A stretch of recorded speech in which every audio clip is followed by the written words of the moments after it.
माझ्या मॉडेलचे नाव आहे engineering security and safety system school.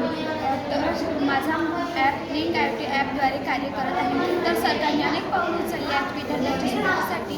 विद्यार्थ्यांना अत्याचार होऊ नये म्हणून शाळांमध्ये CCTV कॅमेरा लावत आहे. समित्या तयार करतात की विद्यार्थ्यांवर कोणते अन्याय अत्याचार होऊ नये म्हणून. आताच मागील बदलापूर येथील विद्यार्थ्यांची जी घटना घडली आहे त्यापासून तर विद्यार्थी सुरक्षता अजूनच जास्त वर आलेली आहे. म्हणूनच हा मॉडेल तयार केलेला आहे. ते आहे RFID स्कॅनर. इथे विद्यार्थी शिक्षक कार्ड स्कॅनर करून शाळेमध्ये प्रवेश करू शकतात आणि जी गैर व्यक्ती आहे ते शाळेत प्रवेश करू शकत नाही. आणि जर ते शाळेत येण्याचा प्रयत्न केला तर तो अलार्म वाजतो आणि विद्यार्थी समजतात की दुसरी गैर व्यक्ती शाळेत येण्याचा प्रयत्न करत आहे. ही आहे सर्व मोटर म्हणजे गेट आपोआप उघडते आणि आपोआप बंद होते.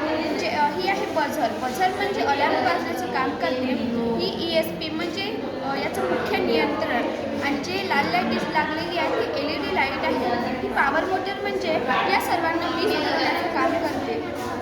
MPU गॅस सेन्सर इथे धूर व ज्वलनशील गॅस शोधण्यासाठी याचा उपयोग होते. आणि MPU-135 गॅस सेन्सर याचा उपयोग कार्बन डायऑक्साईडची पातळी मोजण्यासाठी याचा उपयोग होते. तर माझा लिंक IoT ॲपद्वारे माझं मॉडेल कार्य करत आहे. धन्यवाद.